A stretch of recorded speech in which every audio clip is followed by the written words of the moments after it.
Amen. Amen. Amen. Vous êtes bénis. Amen. Dis à ton voisin, je suis béni. Je suis béni. Demande à ton voisin s'il sait que tu es béni.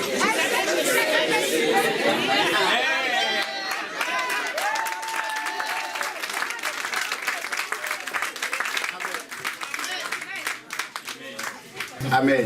Amen. Amen. Amen. Nous allons prier pour et pour. Nous prions pour les autorités, pour tous ceux qui sont élevés en dignité. Amen. Amen.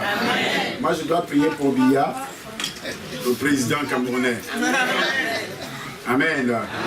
Je dois aussi prier pour Hollande, le président français. Amen. Parce que je vis en France, n'est-ce pas? Amen. Je suis en France maintenant. Amen. Amen. La Bible dit, si tu maudis le pays d'accueil, tu es maudit toi-même. Et quand je lis parfois des trucs que les Africains de la diaspora, des commentaires sur leur propre pays où ils habitent, ils maudissent encore la France. Ça veut dire tu maudis ta propre vie. Amen. Amen. Levons les mains, prions pour les autorités. Pour tous ceux qui sont élevés en dignité. C'est le Dieu de toute grâce. Apporte des bénédictions dans ma vie, dans ta vie, dans la vie du président de la République. Il accorde la sagesse et l'intelligence au chef de l'État. Que la puissance du Saint-Esprit continue à se manifester d'une manière particulière. C'est le Dieu de toute grâce. Donne la grâce à tout Français d'être touché par la parole de Dieu. Ils se convertissent au nom de Jésus. Les esprits d'incrédulité disparaissent au nom de Jésus-Christ. De la souffrance, les troubles, le terrorisme disparaissent au nom de Jésus-Christ. Parle à ton peuple ce soir. Bénis les parents qui sont ici, les autorités parentales, les autorités spirituelles. Au nom puissant du Seigneur Jésus, nous prenons autorité sur les démons d'incrédulité, sur les esprits de raisonnement, de sorcellerie, les esprits de suivi, d'accueil.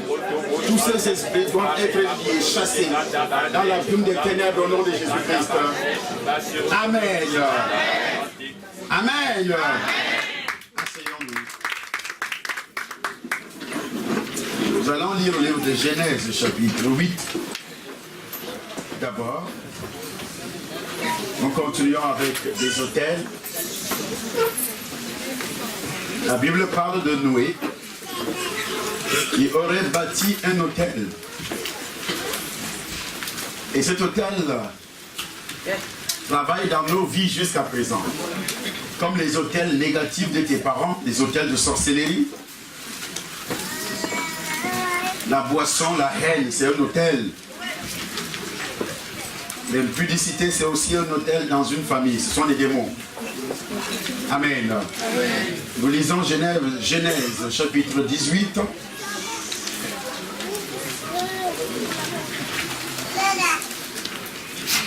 Chapitre 8, c'est pas 18.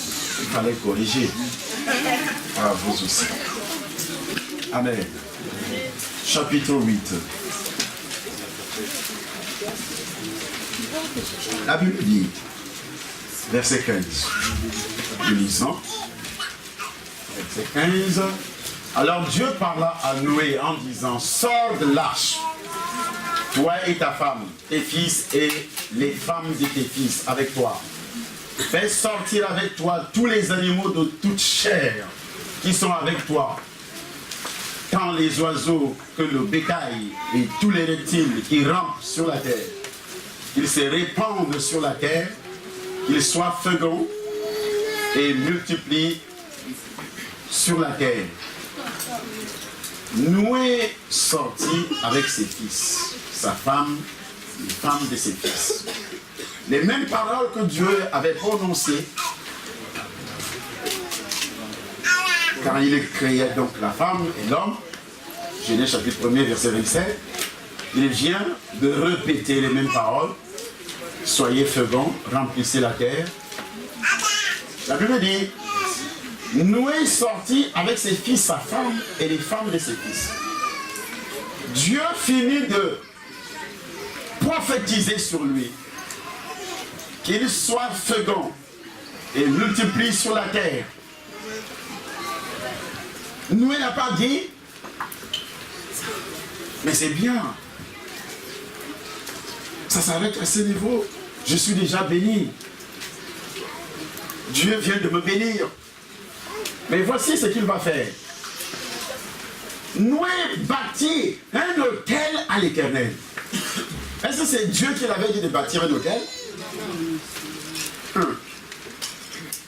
Il ne s'est pas contenté de la promesse des prophéties de Dieu. Parce que lorsqu'un homme de Dieu finit de prophétiser en disant tu es béni, tu auras ceci, tu auras ceci, ton mariage sera ceci, cela, tu dis Amen. Alléluia. Et puis c'est fini, ça s'arrête à ce niveau. C'est pourquoi les chrétiens ne sont pas bénis. Il y a des tas de prophéties qui dorment dans ta vie. C'est à toi de les réveiller. Tant qu'il n'y a pas un autel, une prophétie ne pourra jamais se réaliser. Voici ce que dit la parole. Noé bâtit un autel à l'Éternel. Il prit de toute espèce, de toutes les bêtes pures. Ah. Il n'a pas donné ce qui est impur. Hein? Parfois tes offrandes sont impures. Impures par rapport à ce que tu fais dans la vie. Il y a des voleurs qui viennent à l'église qui donnent des offrandes à Dieu. Il y a des prostituées. Il va se prostituer. Tu as des copains, copines. Et puis tu prends cet argent, tu amènes ça à Dieu. Tu dis, c'est quand même Dieu. On va sanctifier. Tout est sanctifié par la prière et par la parole. Tu vends la drogue. Moi, j'ai vu dans les églises, ici en Europe, j'étais en Hollande un jour, j'étais à Bruxelles, dans cette petite ville où on vend beaucoup d'or. Anvers. J'ai vu les églises. J'étais en Afrique du Sud l'année passée, 2015. On met la drogue dans une église, on vend la drogue à l'église. On fait passer, le mot de passe c'est la Bible. On met la drogue dans la Bible. Mais donne-moi un peu ta Bible là. Il remet l'argent dans la Bible. Et beaucoup d'églises ont été fermées en Afrique du Sud par les autorités sud-africaines à cause de ça. Parce qu'il y avait des services de renseignement qui ont eu vent. On voyait seulement les gens se lever, donner beaucoup d'argent à l'église. Mais on ne savait pas d'où venait cet argent. Et c'était de l'argent impur. Faites très attention. Dieu n'a pas besoin de l'argent impur. Parce que c'est lui qui bénit. Il bénit celui qui donne ce qui est pur. Amen. Amen. Ce que tu donnes à Dieu, tu as eu cela. Comment?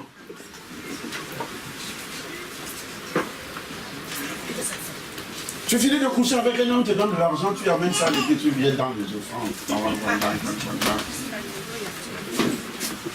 Est-ce que cet homme-là était ton mari? Non. Je vais quand même donner la dîme. Il m'a donné 500 € et je donne la dîme. 500 € sur l'argent de l'impudicité et tu amènes ça à Dieu. C'est ce que nous a fait. La Bible dit quoi? Ce qu'il a donné était comment? Pur. Hein? Pur. Répétez. Pur. Pur. On ne donne pas des choses sales à Dieu. Dieu n'est pas pauvre. C'est un autel. Ton corps, il dit, donne ton corps toi-même. Un corps comment?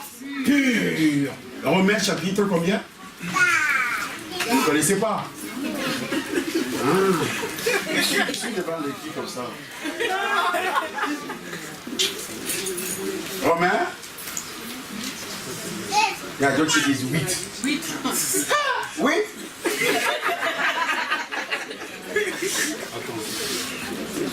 Romains chapitre 12, premier verset.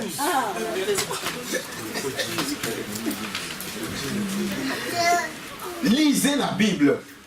Amen. Amen. Suivez les enseignements. C'est pourquoi j'ai dit à votre père spirituel, il faut venir aux enseignements Le quel jour?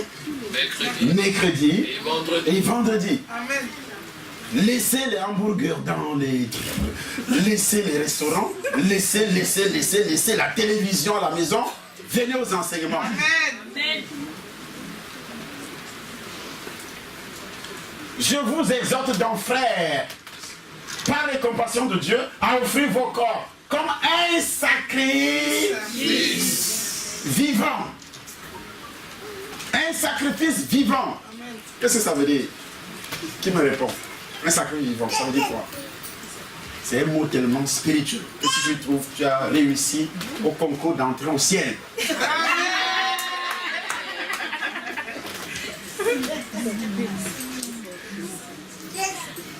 Je vous écoute. Ça veut dire quoi? La vie entière. Bibliquement parlant. Non, c'est faux.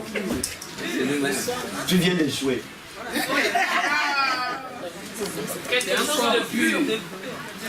Un sacrifice vivant. Il n'y a personne? Accepter Jésus dans sa vie. Pourquoi on doit l'accepter? Souffrir soi-même. Souffrir soi-même. Souffrir soi-même. Son âme. Pas souffrir, Vous ne serez pas toujours vivant. se donner soi-même. Donner sa vie à Christ, c'est ce sacrifice. Sacrifice, pratiquer la parole de Dieu. Quand on donne sa vie à Jésus, pourquoi on doit donc donner sa vie à Jésus? C'est pour savoir donner à soi-même. Parce qu'on était comment? Pécheur. Non, c'est pas ce qu'il dit ici. Parce qu'on était... Qui a parlé? Qui a dit mort? Tout le monde.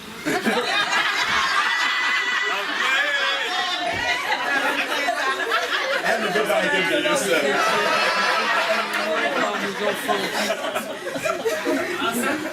Amen. Éphésiens chapitre 2. Répond à cette question. Alléluia. Amen. Amen. Premier verset. Chapitre 2, premier verset. Répond directement. Il dit quoi? Vous, il n'est pas. Par nos offenses.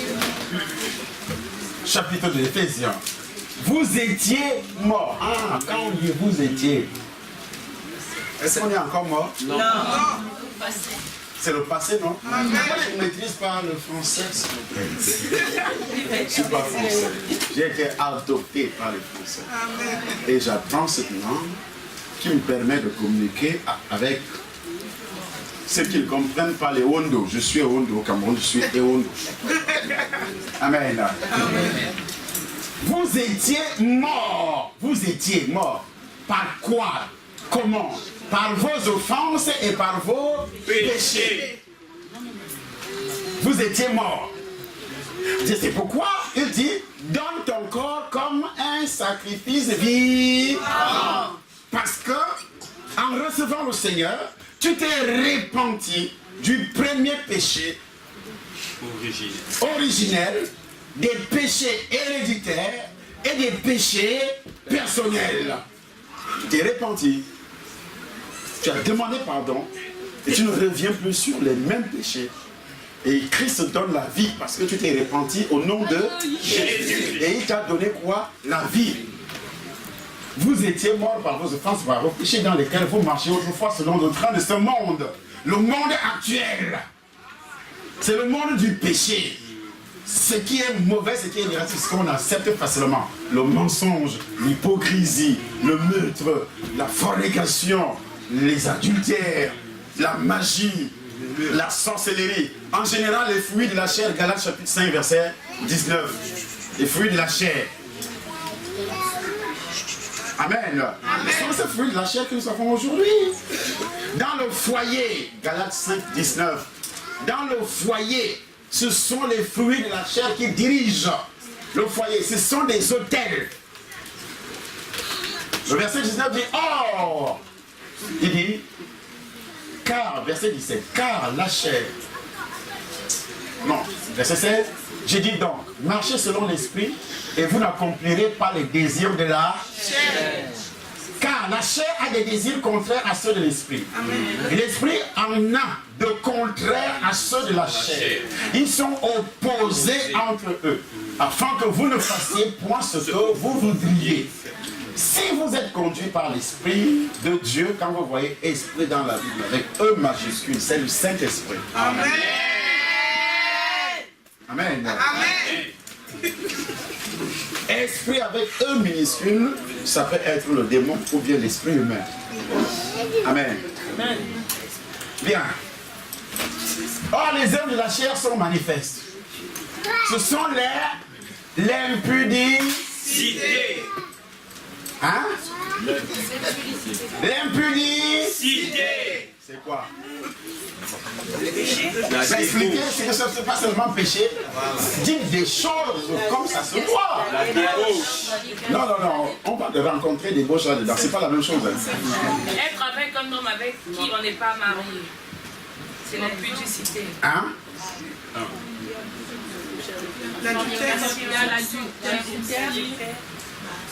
De La fornication.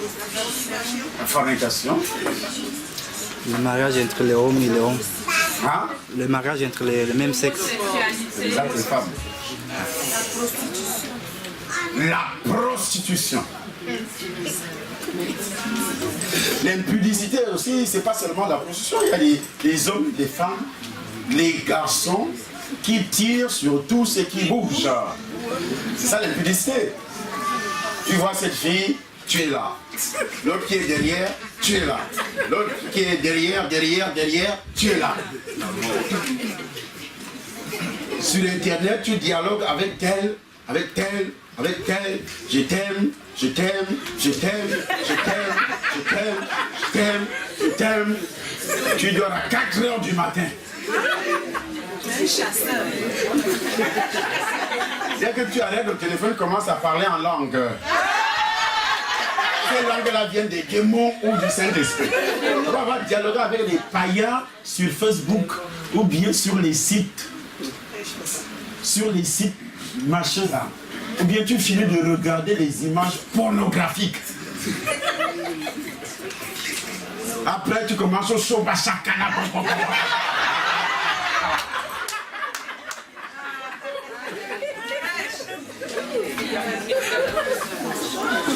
Amen. Oh, Dieu exige un corps saint. Il dit, offre ton corps comme un sacrifice, comment? Vivant. Pas un sacrifice qui va regarder la mort, les films pornographiques. Il y a des hôtels dans les foyers aujourd'hui où l'homme et la femme regardent avant de s'accoupler, ils regardent d'abord des films pornographiques. Voilà ce qu'on appelle la détresse, la malédiction de la détresse. Tu ne peux plus regarder ta femme et l'aimer et avoir un plaisir normal, un désir normal de la voir au lit. Il faut d'abord que tu regardes des films, des images pornographiques, des acteurs, des démons, animés des démons. C'est ça qui va t'exciter.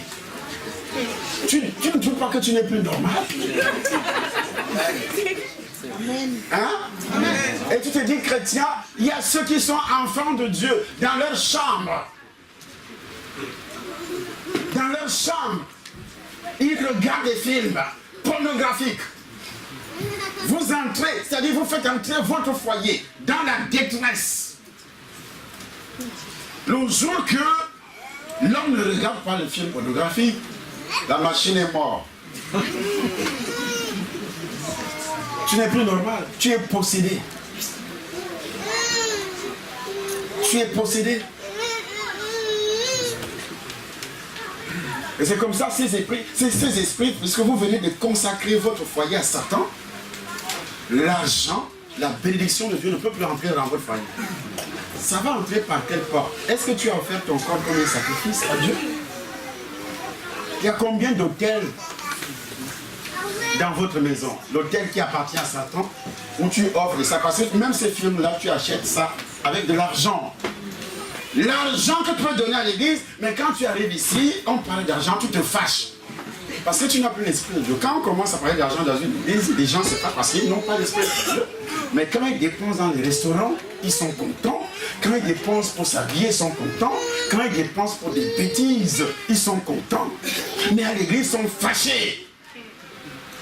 Ils s'énervent. Enfin, ils parlent d'argent.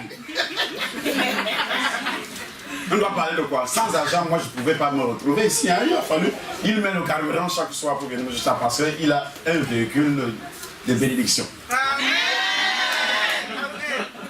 Donc, tu as des véhicules de malédiction. Il y avait le gasoil, ça ne consomme pas beaucoup. Et tu mets 2 litres chaque jour.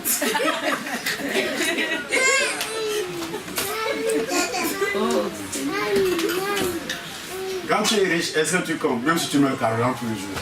Un enfant ne va dire, je ne veux pas un véhicule qui consomme beaucoup parce que consomme beaucoup.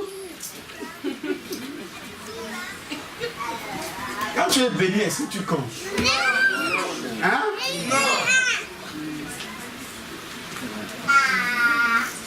Amen. Amen. Même si c'est des miettes.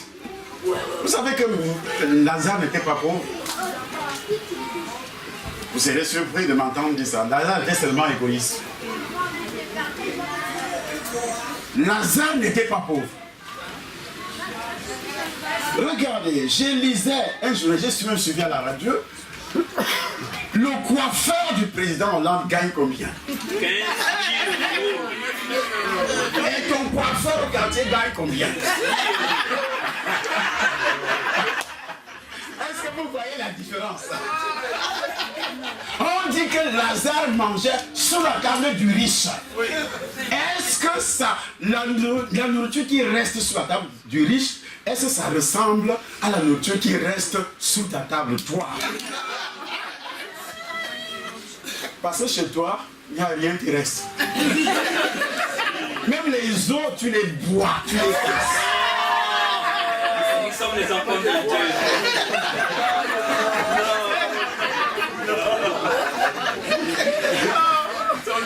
Tu cales les os pour manger la moelle qui est à l'intérieur.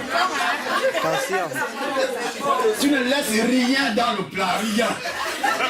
Mais quand moi je mange chez moi, hein, on a mis le poisson ici, on a mis le poulet, on a mis l'agneau, on a mis ça, les fruits, on a mis ceci, on a mis cela. Quand j'arrive, je prends. C'est une cuillère que je mets dans la bouche, je pousse. Je prends ici. Hein? Je prends le poisson, gros, 2 gros morceaux.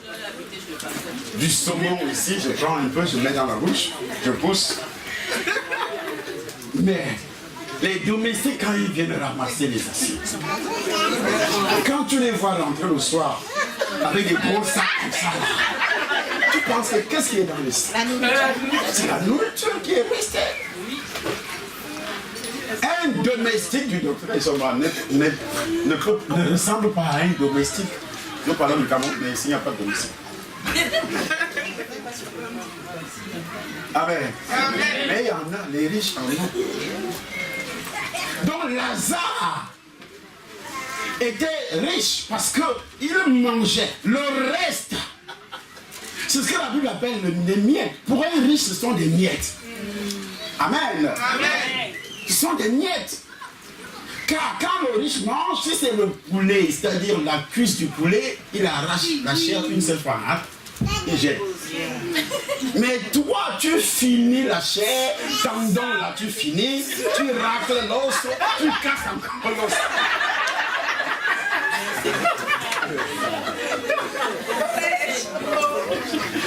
Le pauvre va manger quoi? Lazare pouvait nourrir d'autres pauvres au quartier. Est-ce que vous le savez? Moi, j'ai vu les femmes qui travaillent chez moi ne préparent plus chez elles. Elles quittent avec des sacs tous les soirs. Elles rentrent à la maison, mais leurs enfants sont gros comme ça, ils jouent comme ça.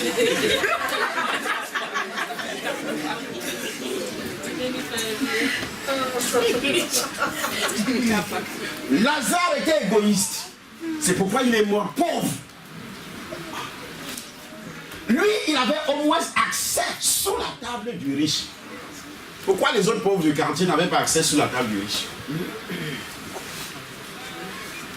Tu crois que c'est tout le monde qui peut avoir accès au palais de l'Élysée? Non. Lazare était béni. Mais c'est son égoïsme. Il ne pensait pas aux autres pauvres qui sont restés, qui n'avaient pas accès sous la table du riche. C'est pourquoi il est mort pauvre.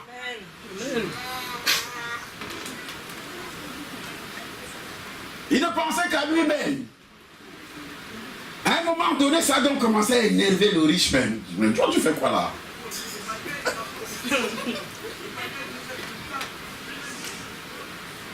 Vous me suivez toujours? Amen. Un égoïste ne pense qu'à lui-même. Ne pense pas aux autres. Et c'est pourquoi la Bible disait tout à l'heure le train de ce monde. Parce qu'aujourd'hui, la culture, surtout européenne, dit quoi? En Afrique, nous pensons encore un peu.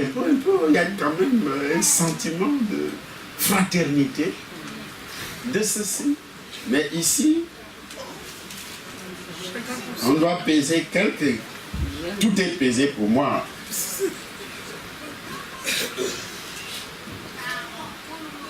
200 grammes de riz pour une personne. 150 grammes de viande pour une personne. Et dès que tu finis de peser, tu prépares. Si ton frère frappe à la porte bien sonne, tu lui donnes le journal. C'est pas ça? C'est ça ici.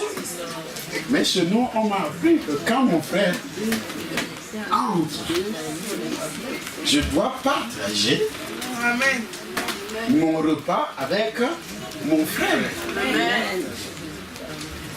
Et quand vous arrivez ici, c'est tout à fait le contraire.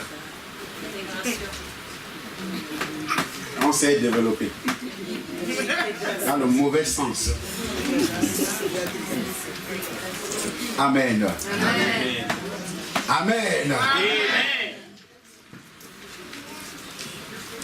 Nous étions en train de lire un chapitre. Noé, on a terminé. Noé bâtit un hôtel à l'Éternel. Il prit de toutes les bêtes pures, de tous les oiseaux purs. Il offrit un des holocaustes sur l'autel. Pur. Nous sommes au verset chapitre 8, verset 20. Puis également aussi l'esprit qui accompagne le don. Un esprit libéral qui donne sans compter. C'est ça, avoir un esprit pur. L'homme qu'on appelle Ananias est mort parce qu'il n'avait pas d'esprit pur. Quand Pierre pose la question à Ananias, est-ce à ce prix-là que tu as vendu ton champ? Il dit oui. Oh, il mentait. C'était son argent. Tu n'es pas obligé. Dieu sait que 2 Corinthiens chapitre 9 verset 6 dit celui qui donne peu moissonne peu. Celui qui donne abondamment moissonne abondamment. Dieu ferme la Bible. Il sait que si tu donnes beaucoup, tu vas aussi récolter beaucoup. Si tu refuses de donner, ça te regarde. Tu vas récolter seulement ce que tu as semé. Insulte les gens, on va aussi t'insulter. Critique les gens, on va aussi te critiquer. Mens sur qui que ce soit, on va aussi mentir sur toi.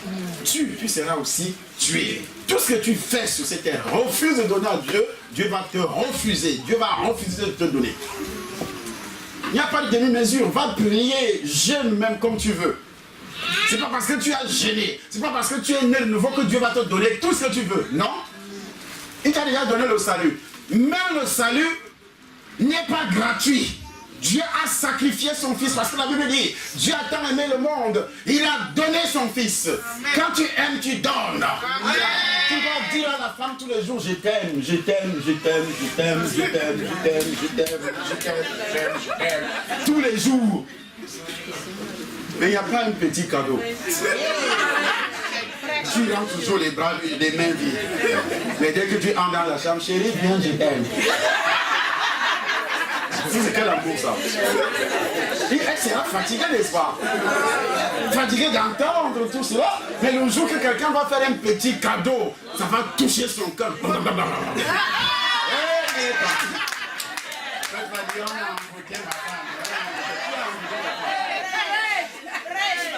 tu ne sais pas poser des actes. Alléluia.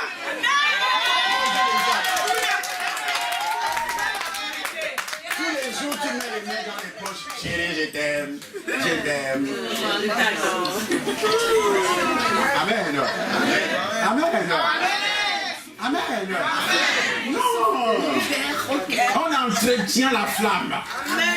On dit, hé, ma femme, hé, mon mari. Non. Le mari a fait quoi? La femme aussi fait des cadeaux. Hein?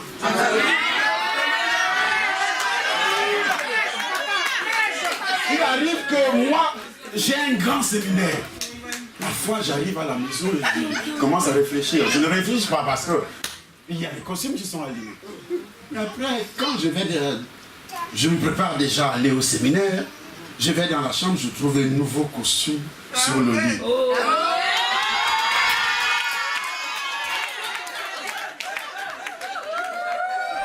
Ma femme me dit, mais voilà ce que j'ai préparé pour aujourd'hui. Je suis sorti et puis j'ai acheté ça. Oui, chérie. Dès qu'elle sort, je commence à danser seule.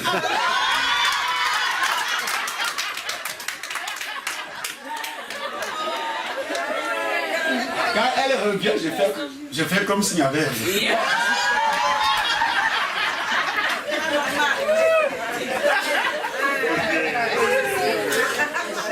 Amen. Je vais prêcher ce jour-là. L'onction va tripler encore. Amen. Parce que la joie a commencé dans la maison. Amen. On provoque la joie. On provoque l'amour. Même si l'homme ne t'aime pas, provoque l'amour. C'est pas la prière seule. Hein. Elle va me dire oui, je vais prier, commence à gêner, elle maigrit même, elle perd même la beauté à cause de la prière. C'est pas en priant, change de comportement. Hein? La prière là ça vient. La prière c'est côté spirituel pour chasser les démons. Mais tu peux finir par, tu fais partir tous les démons, mais côté physique là. Hein? Amen. Côté sentimental. Amen. Il faut allumer. Amen.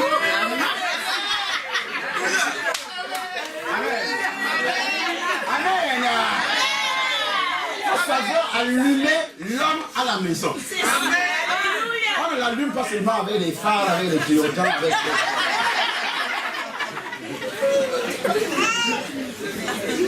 Amen. Tu dois l'allumer. Hein? Quand il rentre du travail, tu as déjà préparé un bon mets. Aujourd'hui, là, il va s'occuper. Et les femmes me disent ici, ah oui, ici, là, tous les hommes font la cuisine. Hein? L'homme doit faire la cuisine. La Bible dit, la femme doit s'occuper des travaux domestiques. Dans les travaux domestiques, il y a aussi la cuisine. Alléluia.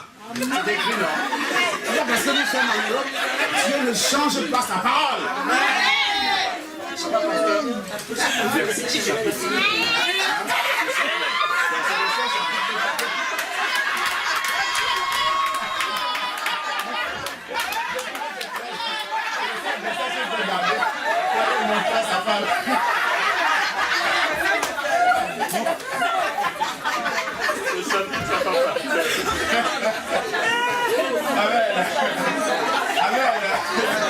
Amen.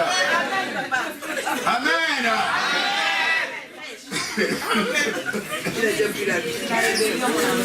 Amen. Tu peux envoûter ton mari avec ton comportement. Amen. Quoi la Bible dit? En te voyant vivre chaste dans cette chasteté, ton comportement va l'amener à accepter le Seigneur. Amen. Amen. Alléluia. Amen. Amen. La Bible déclare que l'Éternel, lorsque Noé a fait ça, Noé bâtit un autel à l'Éternel. Il prit de toutes les bêtes pures et de tous les oiseaux. Il offrit des holocaustes sur l'autel. Dieu aime ça. Dieu est comme une femme. C'est pourquoi on l'adore. La femme aime quand tu dis chérie. Je t'aime. Il faut dire ça au moins 5 fois par jour. Au moins 10 fois par jour. C'est pas que tu regardes ta femme comme un démon et tu la regardes. Dieu aime aussi être... L'adoration, ce sont des flatteries. Mais ça vient du fond de ton cœur. Dans le foyer aussi, c'est la même chose. Cet amour que tu déclares à ta femme, elle passe pour aller chauffer l'eau, tu dis chérie, je t'aime. Elle vient dans la chambre, tu dis chérie, je t'aime.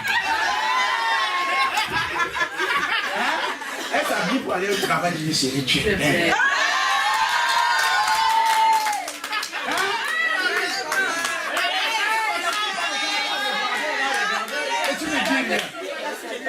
Dieu n'aime pas ça. Que tu le regardes aussi, tu ne dis rien. Seigneur, tu es merveilleux. C'est ce que la Bible appelle le fruit de nos lèvres. Hébreux chapitre 15. Chapitre quoi là? Ils ne savent pas. Je demande même. Chapitre 13. Chapitre 13. À partir du verset 15.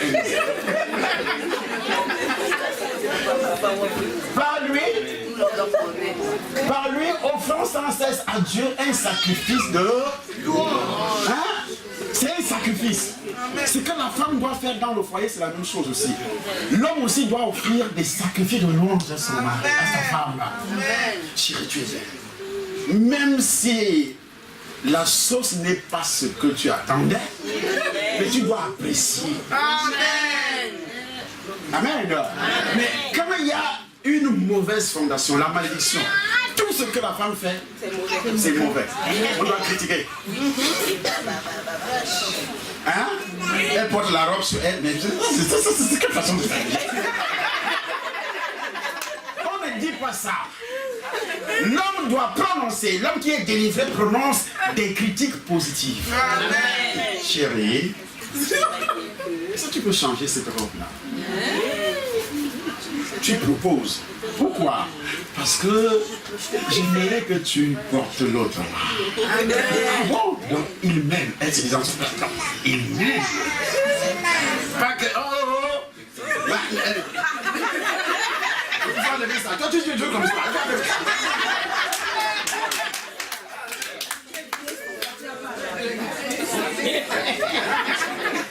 Amen. Ça, c'est un foyer qui est dans une détresse. Dans une détresse sentimentale. Parce qu'il n'y a plus de sentiments. On parle dur. Frère Elisa, regarde comment tu es coiffé.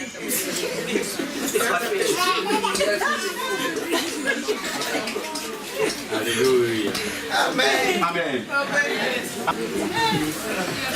Par lui, offrons sans cesse à Dieu un sacrifice de louange, c'est-à-dire le fruit de nos lèvres.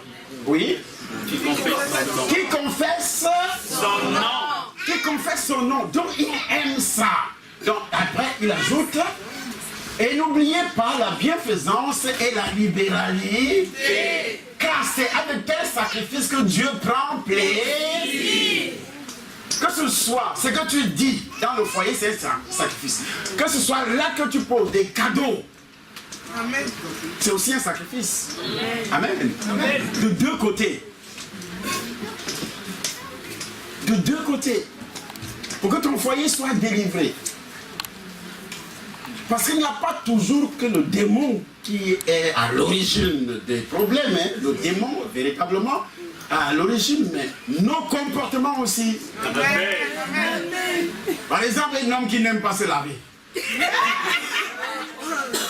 Hein? Il y a des hommes qui n'aiment pas se laver, il est toujours sale. Il n'aime pas se laver.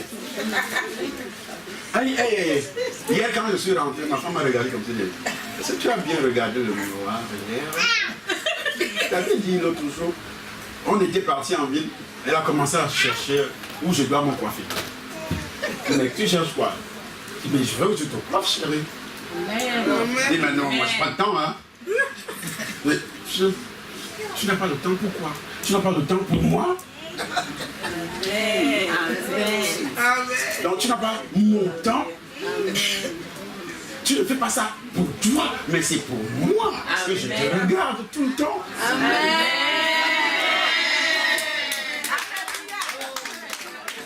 Amen. Il y a des choses que nous faisons pensant que c'est pour nous. Hein. Non, c'est pas pour nous. Quand tu te laves là, tu mets le parfum sur toi. C'est pas pour toi. Oh chérie, tu sens bon. Il y a donc les odeurs démoniaques dans les foyers. Tu vas mettre le parfum qui coûte cher. Il y a toujours cette deuxième odeur. Ce qu'on appelle un signe de malédiction. Que ce soit la femme, que ce soit l'homme. Les odeurs nauséabondes. Il te faut la délivrance. C'est la vérité.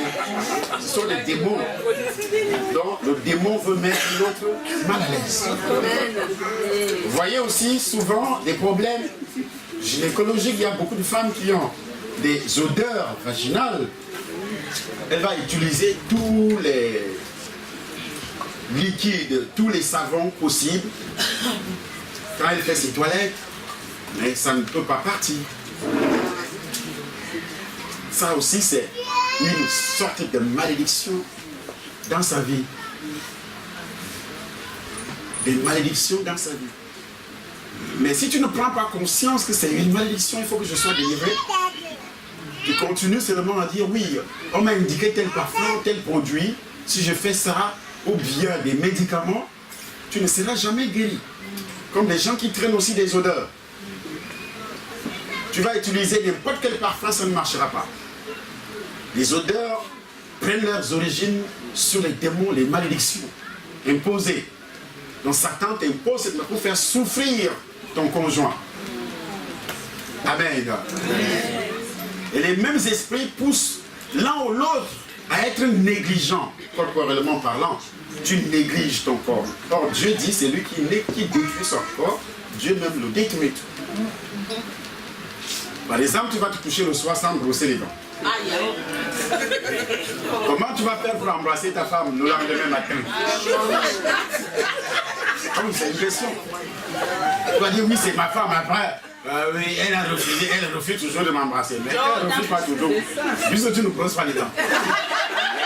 Tu veux qu'elle fasse quoi? Tu dois brosser les dents. Avant de te coucher. C'est pas parce que tu es chrétien que tu ne dois pas brosser les dents. Alors vous savez que je jeûne, hein? Moi je suis dans le jeûne. Jésus m'a dit, si tu jeûnes, parfume ta tête. Et surtout les chrétiens, pour montrer qu'il est spirituel, il faut qu'il soit sale. C'est pas écrit?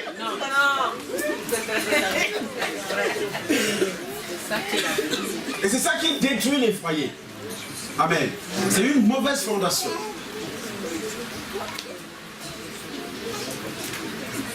N'oubliez pas la bienfaisance et la libéralité, car c'est à de tels sacrifices que Dieu prend plaisir. Si lui, Dieu, il prend plaisir quand tu fais un sacrifice comparativement à un homme, en parole d'abord, tu loues. Et toi, tu ne sais pas apprécier ton conjoint. Amen. Il faut une délivrance sur les chrétiens. À propos. Il faut apprendre à apprécier. Tu dois être le premier à apprécier ta femme. La première à apprécier ton mari. Amen. Amen. Amen. Amen. Amen. C'est à de tels sacrifices que Dieu prend plaisir. La libéralité. Je l'avais déjà dit l'autre jour, dans un foyer où l'homme ne sait pas donner, où la femme ne sait pas donner, on ne se fait pas des cadeaux. Ça, c'est pas un foyer. Il y a une mauvaise fondation, la malédiction. Donc tu dois observer. Si depuis les temps des fiançailles, vous étiez fiancés, d'abord 1 mois, 2 mois, 3 mois, 4 mois, 5 mois, 6 mois, il n'y a pas de cadeau. Il est temps de rompre ces fiançailles. Parce qu'il ne faut pas entrer dans la prison pour dire après je vais sortir. Tu ne sortiras pas. Amen. Amen. Ça c'est une bandit. Amen. Il doit penser à toi. Ce sont des signes. Comme toi aussi tu te réveilles le matin, la première personne dans ton esprit c'est Dieu. Pour un chrétien qui se réveille, dès qu'il ouvre les yeux, la première chose qui entre dans sa tête, Seigneur, merci. Oui. Amen. Seigneur, merci, tu m'as permis de voir les premières lueurs du jour. Parce qu'il y a des gens qui se sont couchés comme ça le matin, le soir, et ils se sont réveillés. Ils sont morts, on dit crise cardiaque. Mais toi, tu as quand même ouvert les yeux, tu es en bonne santé. Et tu vas te lever du lit, tu mets tes 2 pieds sur le lit, tu vas à la douche, tu t'habilles, tu sors, tu démarres ta voiture sans dire merci à Dieu.